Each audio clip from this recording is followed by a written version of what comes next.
자, 이번에는 주동근과 기랑근에 대해서 한번 알아보도록 하겠습니다. 주동근은 특정 움직임을 수행하는 데 가장 직접적으로 관계되는 근육 또는 근육근을 우리는 주동근이라고 얘기하고요.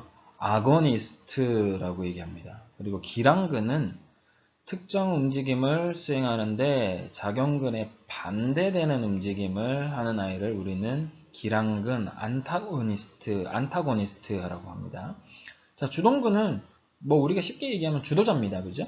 뭐 어떤 움직임을 만약에 얘처럼 지금 근육을 이용을 해서 팔꿈치를 구부려서 아령을 들겠다고 했을 때 그 주동적으로 그 액션을 이끌어내는 아이를 우리는 아고니스트, 주동근이라고 얘기하고요. 이 아고니스트가 너무 강하면 안 되겠죠. 그죠? 뒤에서 안타고니스트가 반대작용을 해서 길이를 확보해주는 아이를 우리는 안타고니스트라고 얘기합니다. 아고니스트, 안타고니스트. 자, 주동근이 주동적으로 수축을 할 때 기랑근은 수동적으로 길어집니다. 자, 스스로 힘주는 거 아니에요? 기랑근은 반대로 길이를 쭉 늘려줍니다. 얘까지 같이 수축하면 안 되잖아요. 그죠? 여기까지 같이 수축하면 어떻게 돼요? 주동근이 수축을 해서 근육의 길이가 짧아졌어요. 아까 근육의 길이가 짧아지는 걸 뭐라고 했나요? 근육의 길이가 짧아지면서 수축하는 형태를 우리는 concentric contraction이라고 얘기를 했습니다. 그렇죠? 자, 근육의 길이가 늘어나면서 수축하는 것을 우리는 eccentric contraction이라고 했습니다. 자, 그것처럼 concentric contraction으로 아고니스트가 작용을 해서 그 팔꿈치를 굽히는 작용을 했어요. 자, 그때 기랑근은 수동적으로 길어집니다. 자, 그래서 이 아이는 eccentric contraction이 아닙니다. 아니에요. 왜? 이센트릭 컨트랙션 같은 경우에 근육의 길이가 늘어나는 건 맞는데 수동적이 아니라 능동적으로 일어났을 때 우리는 이센트릭 컨트랙션이라고 얘기했었죠. 어쩔 수 없이 주동근이 컨센트릭 컨트랙션을 하게 되면 안타고니스트는 어쩔 수 없이 길이가 늘어날 수밖에 없습니다. 아시겠죠? 만약에 아고니스트하고 안타고니스트하고 같이 둘 다 능동적인 힘이 발휘하게 되면 어떻게 돼요? 근육의 길이 변화는 없습니다. 그렇기 때문에 아이소메트릭 컨트랙션이 발생하게 되는 거죠. 앞에 내용을 잘 이해하고 와야 됩니다. 안 그러면 뒤에 여러분들이 헷갈리실 거예요. 분명히 제가 말씀드렸습니다요.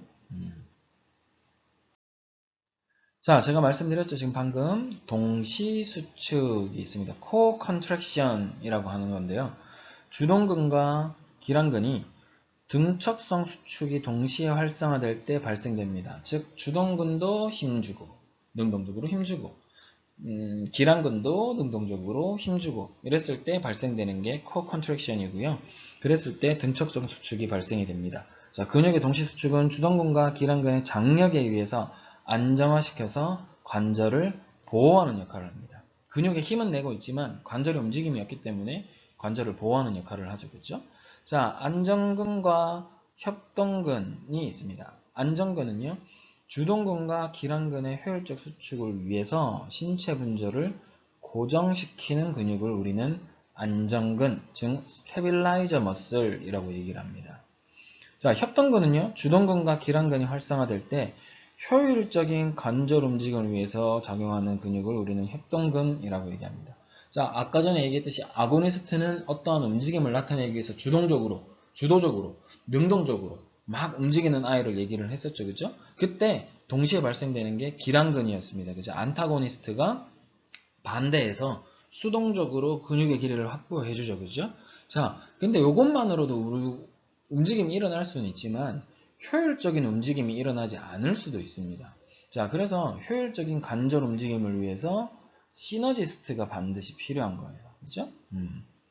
자, 목적이 같은 대부분의 움직임은 협력근이 작용을 하게 됩니다. 자, 요런 거 여러분들 안정근, 협동근, 뭐 동시수축, 기랑근, 주동근 여러분들이 뭐 용어가 생소하겠지만 여러분들이 하나씩 머릿속에서 개념을 정리하시면서 이해를 하시면 훨씬 더 도움이 되실 겁니다. 자, 짝힘은요. 자, 커플 포스라고 얘기합니다. 짝힘은 둘 이상의 근육이 서로 다른 직선 방향으로 작용할 때 같은 돌림 방향으로 토크를 발생시키는 협동근 작용의 대표적인 예입니다. 자, 근육의 힘은 직선 방향으로 작용을 하죠. 이렇게 요 방향으로 나와 있죠. 요 방향. 그 다음에 얘 같은 경우에도 요 방향으로 나타나게 돼 있죠. 그렇죠?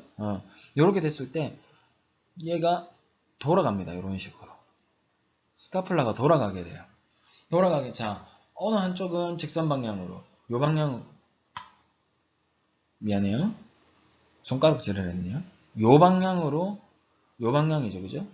우리 목적 방향으로 근육의 힘을 발생시키고요. 얘는 바깥쪽으로 힘을 발생시키는데 실질적인 얘의 움직임은 회전 방향입니다. 회전 방향으로 일어납니다. 그래서 토크를 발생시킨다. 회전력을 포함한 움직임을 나타내는 힘이 작용한다 라는 거가 요 커플 포스의 가장 큰 예입니다. 아시겠죠? 폴스 커프, 커플 포스 상관없습니다. 아시겠죠? 자, 이러한 근육의 움직임 같은 경우에는 기본적인 수축 단위가 우리가 있습니다. 가장 근원적인 근섬유 분절이 있는데요. 그걸 우리는 근섬유 분절이라고 얘기하고요. 살코미어라고 얘기합니다. 여기 있죠, 그죠? 살코미어라고 얘기하고요. 요 하나의 단위가 모여가지고 근원섬유가 만듭니다. 그리고 근원섬유가 모여가지고 또 근육을 만들어내고요. 자, 요 하나하나의 수축이 결국에는 여러분들이 근수축을 만든다고 생각을 하시면 되고요. 결국 액틴과 미오신, 액틴과 미오신의 작용으로 인해서 여러분들이 근수축이 일어난다라는 것까지만 알고 있으면 됩니다. 나머지는 더 복잡해요. 지금은 아직까지는 아닙니다. 좀 더 자세한 설명은 대면 수업을 하면서 진행을 하도록 하겠습니다. 액틴과 미오신입니다. 이것만 기억해 주시고 요 액틴과 미오신이 살코미어를 구성하고 있다라는 거만 기억해 주시면 되고요. 자, 보시면 릴렉스드 머슬, 자, 근육이 수축을 안 하고 있을 때는 이 길이가 길죠, 그죠?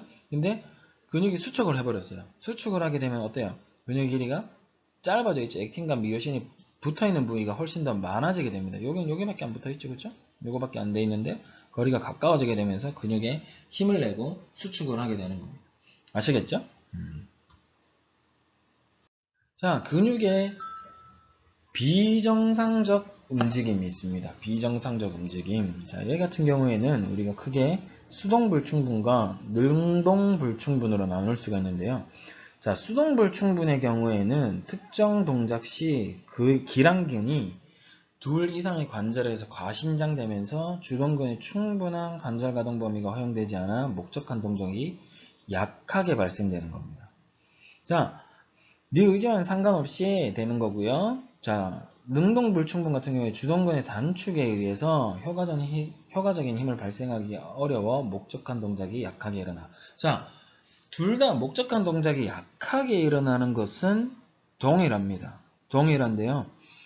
수동불충분 같은 경우에는 관절 가동 범위 때문에 그런 겁니다. 관절이 더 이상 꺾이지 않아서 어쩔 수 없이 거기까지 가게 되는 거고요. 능동불충분 같은 경우에는 주동근의 단축에 의해서 그 목적한 동작이 약하게 일어나게 되는 겁니다.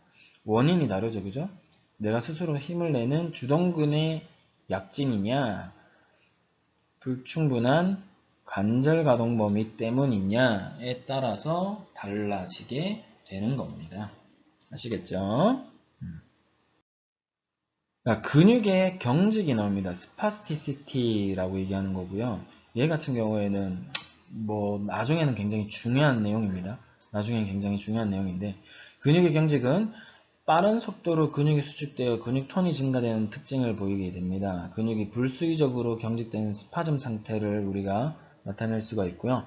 비정상적으로 높은 근육 톤으로 인해서 불수의적인 움직임이 발생되고 그로 인해서 관절이 불안정하고 속도에 따라 저항이 증가하는 것을 우리는 스파스티시티라고 얘기합니다. 자, 만약에 내가 굽힘을 하려고 하는데 팔꿈치 굽힘을 하려고 하는데 저항력이 발생이 됩니다. 그래서 스파스티시티가 있을 때에는 그 저항력으로 인해서 더 이상 관절 범위를 가지 못하게 되는 경우가 발생하게 되는 거고 이런 것들을 우리는 스파스티시티라고 얘기합니다. 뇌졸중 환자분들 우리가 뇌손상을 당해서 뇌졸중 환자분들한테 가장 많이 발생하는 증상입니다. 자, 리지디티라는 것도 있는데요. 리지디티 같은 경우에는 근육이 정상적으로 휴식을 취할 수 없는 능력입니다. 계속 일을 하고 있다는 겁니다. 그래서 지속적으로 수축 상태를 유지를 하게 되고요. 주동근과 기란근이 동시에 계속 작용을 해서 둘 다 굉장히 뻣뻣한 상태입니다. 자, 관절의 수동적인 움직임에 의한 수동적인 움직임에 대한 증가된 저항과 관절 가동 범위와 상관없이 일정합니다. 보통 그래서 대표적인 예가 파킨슨 환자죠. 그렇죠? 파킨슨 환자의 떨림 증상이나 둔화되는 움직임이 대표적인 예입니다. 그래서 여러분들이 스파스티시티와 리지디티를 구분해서 알아두시면 좋습니다. 대표적으로 스파스티시티는 뇌졸중 환자분들, 리지디티 같은 경우에는 파킨슨 환자분들에게 주로 발생을 하게 되는 증상입니다. 아시겠죠? 여기까지 여러분들 잘 기억해 두시고요. 지금까지 내용은 사실 근육에 대해서 기본적인 원리라든지 아니면은 뭐 힘에 대한 수축 작용이라든지 이런 것들이었습니다. 사실 내용이 조금 어려워요. 비대면으로 전달하기에는 내용이 굉장히 좀 어렵고 충분한 설명이 필요함에도 불구하고 시간적 제한과 공간적 제약으로 인해서 보여드리지 못하기 때문에 조금 아쉬운 부분들이 많이 있습니다. 대신에 여러분들이 꼭 기억하셔야 될 거는 근육의 수축입니다. 근육의 수축 기전, 그 방법입니다. 방법. 그래서 꼭 기억하셔야 될 게 컨센트릭 컨트랙션과 이센트릭 컨트랙션 그리고 아이소메트릭 컨트랙션은 꼭 기억해 두시고 근육의 길이가 길어지느냐 짧아지느냐 근육의 길이는 그대로 유지가 되느냐에 따라서 달라지게 됩니다. 그런 것들을 반드시 기억하시고요. 그리고 오리진과 인설션 즉 기시점과 정지점이 있을 때 기시점에서 정지점을 끌어당긴다라는 거 반드시 기억해 두시기 바랍니다. 그리고 주동근과 기란근 그리고 협력근의 작용도 여러분들이 이해를 하시면 좋고요. 주동근이 수축을 하게 됐을 때 기란근은 수동적으로 길이를 늘려줘서 그 주동근의 움직임이 정확하게 일어날 수 있도록 해준다라는 거 그리고 좀 더 효율적으로 움직임이 일어나기 위해서 협력근이 작용한다라는 것만 기억을 잘 해주시기 바랍니다. 나머지 부분에 대해서는 좀 더 추가적으로 나중에 대면 수업을 진행을 하게 됐을 때 한번 제가 전체적으로 1주에서 4주차까지를 정리해드리면서 다시 한번 진행을 하도록 하겠습니다. 자, 뒤에 우리가 이제 배우게 될 내용이 다음 파트로 넘어가게 될 거예요. 잠깐 쉬었다가 보게 되면은 여러분들이 어떤 것들을 이제 공부를 본격적으로 해야 되는지에 대한 것들을 알려드리도록 하겠습니다. 잠깐 쉬었다가 만나도록 합시다.